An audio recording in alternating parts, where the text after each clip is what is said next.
Hello and welcome to my YouTube channel. This channel is dedicated to bringing you scary stories. In this video, we're going to be doing something a little bit different and looking at a zombie Christmas story. As always, please like and subscribe. It was the night before Christmas, and all throughout the house, nothing was stirring, not even a mouse.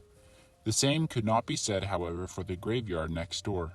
Every year, Josh stayed up for as long as he could, excitedly peeking out of his bedroom window, hoping to catch a glimpse of Santa Claus as he traveled the world delivering presents.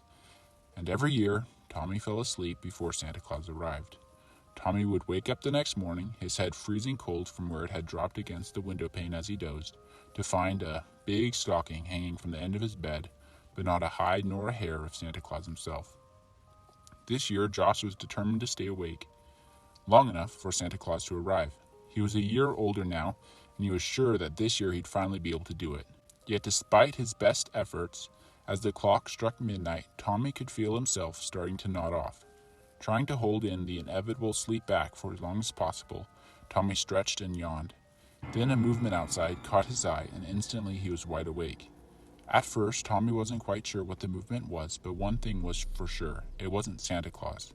The ground outside was covered in snow, turning the usually scary-looking cemetery behind Tommy's house into a winter wonderland. Frost-coated trees, and the grass and the gravestones making them glimmer in the moonlight. Yet underneath the snow, something was stirring. Suddenly, a long, thin object thrust itself upwards through the snow. At first, Tommy watched the object curiously as it moved back and forth, and then to his horror, he realized that it was a bony, wrinkled hand. The hand reached skywards, opening and closing as it grasped the cold night air. A moment later, it was joined by another, and together two hands pulled, first the skull-like head, and then a decaying body from the ground. Josh stared, both terrified and mesmerized by what was happening just beyond the end of the garden. As Josh looked on, the bloated, rotting body finally pulled itself free from the frozen ground and staggered to its feet. It shuffled through the snow, dragging 1 foot behind it. Josh watched it for a minute. It didn't seem to be going anywhere in particular, just wandering aimlessly between the gravestones, touching each one as it passed. Then Josh noticed the snow lying on another grave and began to tremble, and a head started to emerge. Then another, and another. So shocked was he that Josh took only a few seconds to notice the pattern. Every time the first zombie touched a headstone, the body buried in that grave clawed its way out from the ground and started to follow the other zombies. After 10 minutes, Josh found he was no longer frightened. Instead, he could feel laughter building inside him. When it had just been one stumbling, reanimated corpse, it had been scary, but now there was many of them, all playing follow the leader, as they trailed after the first zombie, shuffling and staggering, bumping into each other, slipping on the ice and the snow, and falling over when they bounced off each other. It was hilarious, and Josh couldn't help thinking that if this was what zombies were capable of, there wasn't really anything to be afraid of. Then off in the distance, high in the night sky, Josh saw something else. At first it seemed like just another twinkling star, but slowly it grew bigger and bigger. Josh knew that stars didn't do that. Josh wasn't the only one to have noticed the rapidly approaching object. The zombies were looking up too, letting out mournful moans as they reached towards it. As Josh watched, the object came closer and closer until it was near enough for him to see what it was, and his heart leapt. It was a sleigh being pulled by 8 powerful reindeer. With the night being clear, there was no need for Rudolph to be leading the way, and Tommy tried to remember the names of the other reindeer. There was Dasher and Dancer, Prancer and Vixen, Comet and Cupid, Donner and what was the last one again? Tommy always had trouble remembering that name. His brow furrowed for a moment, and then it came to him. Blitzen, yes, that's what it was. By then the sleigh was close enough that Josh could make out the plump man with the long white beard and red suit who was holding the reins and shouting orders to the reindeer. Slowly the sleigh turned and started to descend, and Tommy raised to his delight that it was coming to land on the soft, fresh snow that covered his backyard. A second later, Tommy's delight turned to terror. The zombies had seen Santa Claus too, and they were now racing towards the wall that divided Josh's yard from the cemetery. Hang on, though, Josh racing. That couldn't be right. He closed his eyes tight and shook his head before opening them again. Sure enough, the zombies, which had until then been bumbling around aimlessly, were now moving fast and efficiently across the frozen ground. What on earth, Josh wondered, was going on?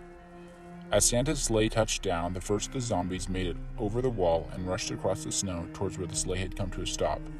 By this time, Santa's head was buried in his big black sack, searching for something, and that was when Josh went cold. Santa hadn't seen the zombies. More and more of them were pouring over the wall with every passing second, and still Santa Claus was rummaging through his sack, unaware of the danger that was descending upon him. Josh knew he had to do something. He couldn't, after all, be the kid who let Santa get eaten by the zombies, but what could he do? The house was locked, and he couldn't reach the key to open up the back door. Even if he could, what hope did Josh have against all those zombies? Then it struck him. All he needed to do was warn Santa that the zombies were coming. Santa, after all, had flying reindeer. He could easily escape from the yard before the zombies got to him. Josh banged on the window, but Santa didn't look up. He banged again, still nothing. Finally, in desperation, Josh pulled the window open and yelled at the top of his voice, "Santa, there's zombies coming. They're right behind you." Santa suddenly shot upright and looked around. He saw Josh and waved, a jolly smile on his rosy-cheeked face, still unaware of the rapidly approaching danger.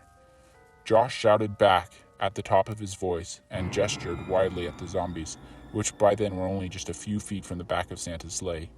Santa frowned for a second and slowly turned. When he saw the zombies, he froze, but only for a moment. Then he sprung into action, grabbing the reins and yelling to his reindeer, urging them on, but nothing happened. That was when Josh realized his warning had been too late.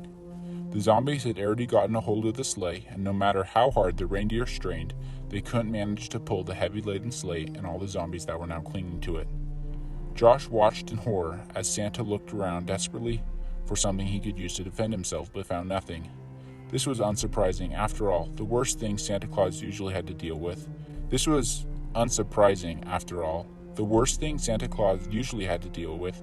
Was when the elves drank too much eggnog as they were unloading the sleigh and started fighting with each other, and drunken elves weren't exactly difficult to deal with.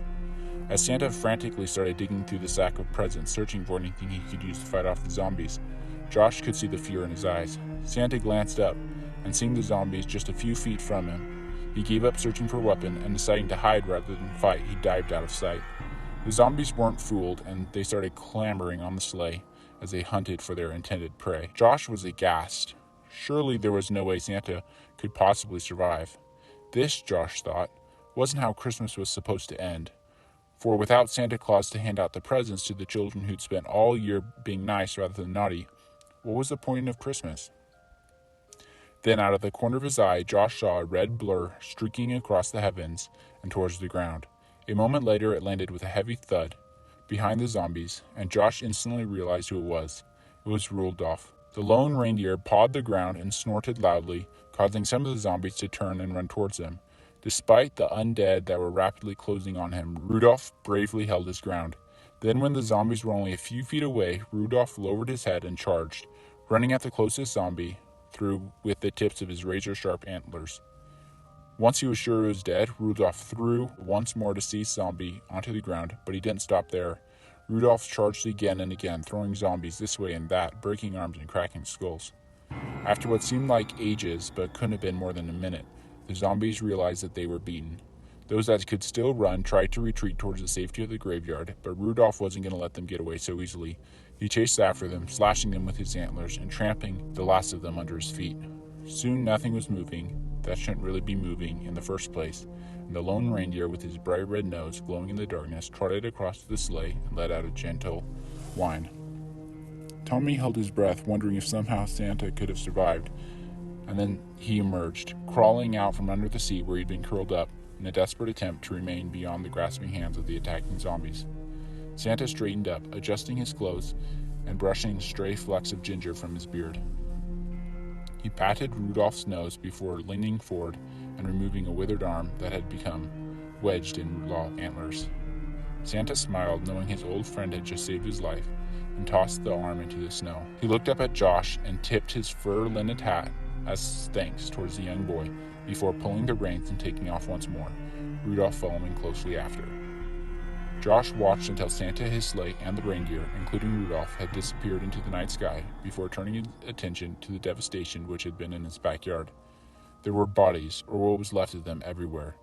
That, Josh thought to himself, would take a lot of explaining when his parents woke up and saw that there's a huge mess, and he really wasn't sure that they'd believe him if he told them what had just happened. Maybe he'd be better off not telling them anything about what he'd seen, and instead left them to try to work out what happened when they got up the following morning.